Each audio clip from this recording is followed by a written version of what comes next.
What's up, guys? We got a big frickin' day today. I needed this, and wow, what an awesome day. So, I took three separate trades, three separate stocks. I was watching a couple of them pre-market.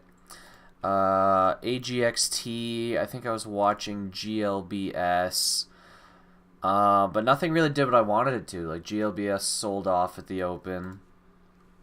AXGT also sold off huge at the open, and I don't know, I didn't really like it at the time, but I'll go over what I did. So, Bpth, the winner of the day here.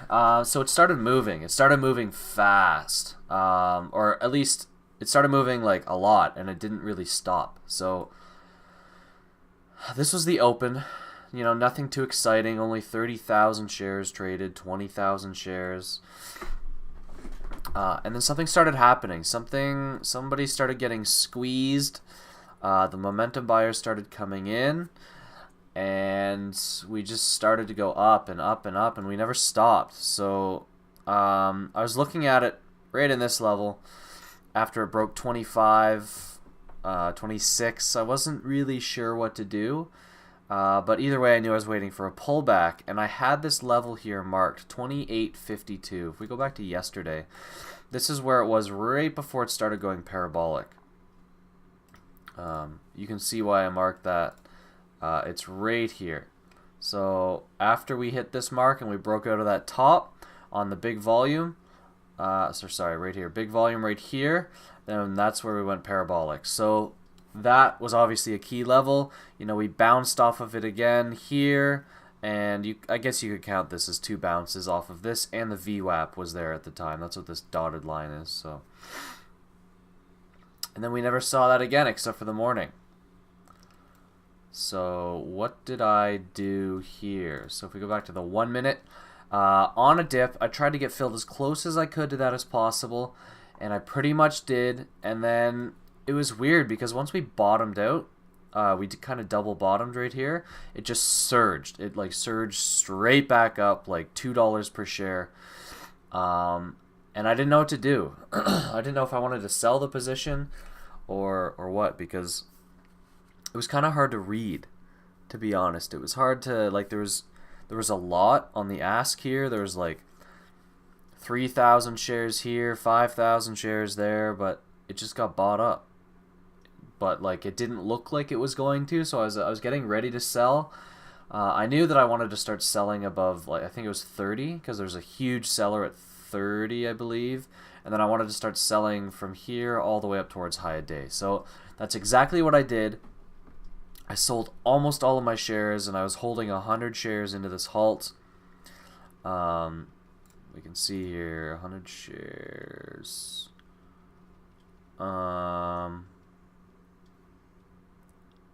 Oh, this is when I rebought. What did I? I'll just explain what I did. So I was holding 100 shares into this halt. We come out of the halt, and we drop like $4 per share, just like that. And my unrealized on those 100 shares just drops a lot. So I was glad that I already locked in like a lot of it, but the 100 shares took a huge hit. Like I said, it dropped almost instantly. If we go to the 5-second chart, yeah, look at this. This is exactly what happened. We came out of the halt, and we dropped 10% immediately, from 33 down to 29.50. So $3.50, just over $3 per share. Crazy stuff. So what did I do? I kind of half screwed it up again by adding to 200 shares. Oh no, sorry, I sold the 100 shares down here, and then I thought, okay, we were going to consolidate and move upwards. Again, I don't know why I'm buying these breakouts. I do this way too much. This was a clear bear flag. You know, this is a bear flag. I don't know why I was buying it.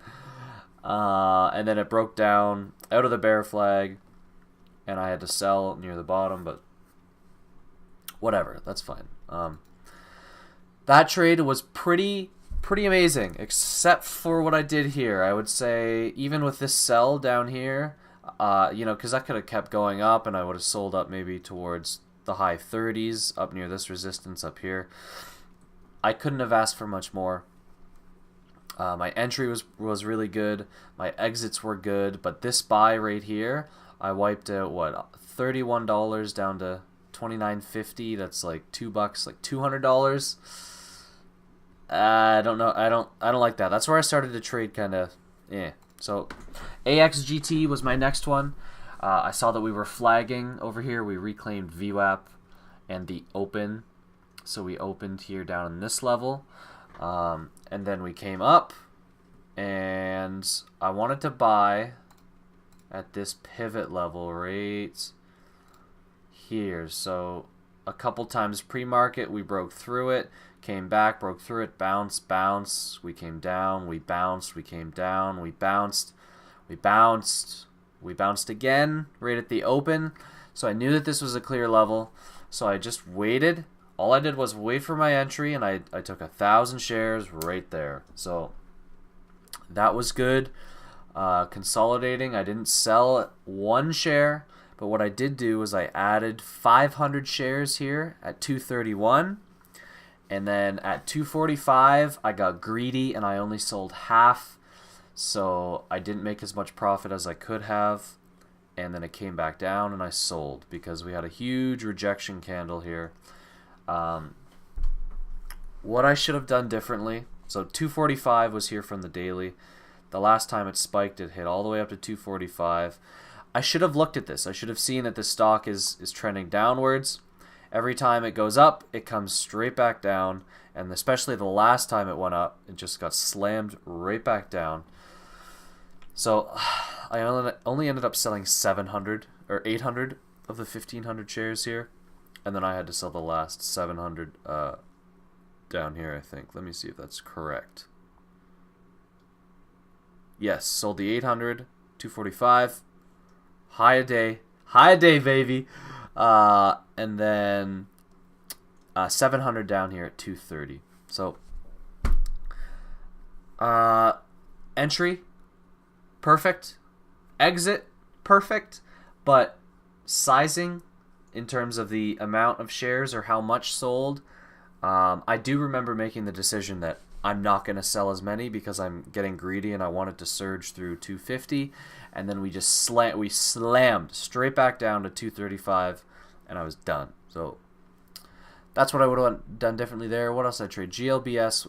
No. Yeah, GLBS was the last one. I took a loss. I'm glad I only took 300 shares. So I saw this. I saw this right here. Pretty much this is exactly what I saw. There was no like good levels. Again, once I make a profit, I start to trade kind of stupidly because I think I have the money to risk. So this wasn't a terrible idea in hindsight, but I knew that GLBS had an effect on the like they released something in the filing saying that there would be dilution and people would be selling. So I'm not sure if I should have taken this trade, but I did. I only took it with, what, 300 shares? Yeah, 300 shares. I sold for like a 70-cent loss. I took a pretty giant hit for how many shares that I had because it ended up being a bearish wedge, not a bullish breakout wedge or a reversal wedge. And I kept moving the stop. I don't know if it shows here in my orders. 714. I can't remember if I tried to put in the stops, but I should have had stops under $7. I didn't. It finally broke out to the downside on high volume. I just randomly took the loss in here after we broke under the recent lows of 650. It was just not a good trade. I don't know how to improve on that. Maybe just the fact that there was no level. I didn't see a level. I simply saw a pattern. And I thought, 50-50 we break up, 50-50 we break down. I'm up pretty huge on the day, so I thought that I could risk it. But now I'm just kind of bummed out about that. I think that my risk management was on point, of course. because I took a lot less shares, but I don't know. I don't feel good about that trade. So I'll look over that and maybe I'll come to some more conclusions. But should have had a stop, or just shouldn't have traded it. I'll decide that later. But other than that, please, guys, subscribe. Hit that subscribe button. I'm trying to get to 1,000. Other than that, we'll see you later.